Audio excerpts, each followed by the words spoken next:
गुरुनाम गुरु भक्त शिरोमणि सुखदेव जी कहते, परीक्षित, कैकेयी जी ने इसलिए भरत को राजगद्दी मांगा। वह देखना चाहती थी कि यदि मेरे भरत के हाथ में राजगद्दी और प्रभु के चरणों की सेवा दोनों एक साथ आएगी तो उसका वह किसका चुनाव करता है। मैं अपने पुत्र का परीक्षण करना चाहती हूँ कि वह कैसा कर्म दिखाएगा, प्रभु को चुनेगा या राजगद्दी लेके राज्य करेगा। और वास्तव में आप लोग आगे सुनते हैं, भरत जैसा कोई चरित्र है ही नहीं। बात बात पे रामचरित में मर्यादा है।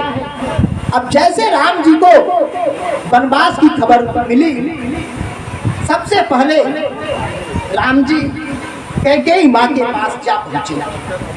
कैकेयी माँ से बोलते, सुन जननी सोई सुत बड़ भागी, जो पितु मातु वचन अनुरागी। सुत जननी सोई, सुन जननी सोई सुत बड़ भागी, जे पितु मातु वचन अनुरागी। सुन जननी सोई। अब जैसे राम जी माँ कैकेयी के पास आए, उन्होंने कहा, माँ पिताजी की हाल कैसे हुई, इसका कारण तो बताओ। वह पुत्र ही क्या पुत्र जो अपने पिता के आदेश का पालन न कर पाए, माँ के आदेश का पालन न कर पाए, तो पुत्र पुत्र नहीं। माँ कैकेयी ने सारी बातें राम जी को बतला दी। राम जी वहां से लौट के आए, माता कौशल्या को यह समाचार सुनाया। माता कौशल्या इस बात को सुनकर थोड़ी घबरा गई और पूछी, यह महाराज दशरथ का आदेश है या माता कैकेयी का? राम जी बड़े भावुक होकर बोले, माँ यह पिताजी का आदेश नहीं, क्योंकि वो बोलने की स्थिति में तो है ही नहीं। यह माता कैकेयी का आदेश है।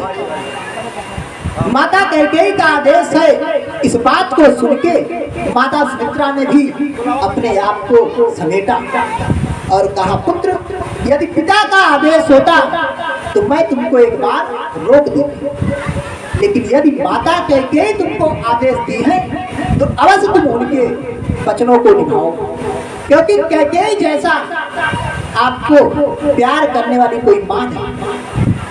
और वास्तव में राम जी से जितना प्रेम माता कैकेयी करती थी उतना माँ कौशल्या नहीं करती थी। राम जी ने कहा, पिता दिन मुनि कानन राजू, पिता ने हमको मानो पूरे पृथ्वी का साम्राज्य दे दिया। भरत तो केवल अयोध्या का राजा बनेगा ना, मैं तो पूरी दुनिया का राजा बनूंगा। और राम जी जब अयोध्या से गए तो राम कहलाए, लेकिन जब अयोध्या लौट के आए तो श्री राम कहलाए। यह उनके चरित्र का सबसे बड़ा प्रभाव। श्री लेने के लिए उन्होंने बहुत ही उत्तम काम किए। अब जैसे ही नगर में यह सब बातें फैल गई कि कल राम जी को वनगमन और भरत जी को राजगद्दी होना है, मानो पूरा अयोध्या छटपटा पड़ा। ऐसा क्या हो गया रघुकुल में कि राम जी राज्याभिषेकित होने थे और आज उनको वन जाना है, लेकिन इधर पिता की आज्ञा है, क्योंकि माँ कैकेयी ने उनसे 2 वचन मांग लिए हैं। पहला, भरत जी को राज्याभिषेक और राम जी को 14 वनवास।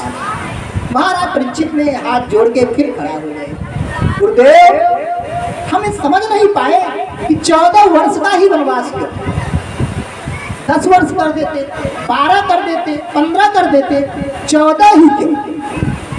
अब फिर गुरुदेव मुस्कुरा के बोले, परीक्षित तुम्हारे जैसा अगर श्रोता हो ना तो वक्ता को भी सुनाने में बड़ा आनंद आता है। जिज्ञासाएं बढ़ती जाए तो ये लगता है ना कि हाँ ये भी बताना चाहिए। गुरुनाम गुरु भक्त शिरोमणि सुखदेव जी कहते, परीक्षित ऐसा इसलिए हुआ क्योंकि रावण की आयु भी अब 14 वर्ष बची, इसलिए राम जी को 14 वर्ष का वन हुआ है। अब यहाँ पर सारे जो प्रजा थी, महाराज सुमंत भी क्योंकि मंत्री थे, बड़े निराश हैं। उनको ये लग रहा है कि राम जैसा राजा होता तो यह अयोध्या सुचारू रूप से चलती। भरत को अभी इतना अनुभव नहीं है, कैसे क्या होगा। राम जी उनकी भावनाओं को समझ गए, बोले सुमंत जी, कोई राज्य किसी राजा से नहीं चलता। राजा तो केवल उतना जानता है जितना उसके मंत्रीगण बताते हैं। राज तो मंत्री से चलती है ना। तो आप जैसा अगर मंत्री भरत के पास है तो मुझे घबराने की जरूरत नहीं है। आप उनका मार्गदर्शन करोगे, राज्य को सुचारू रूप से आप चलाओगे और हमको पिता की आज्ञा का पालन करने के लिए वन विदा करने की तैयारी करो। लेकिन अब जिस राम को सुमंत जी ने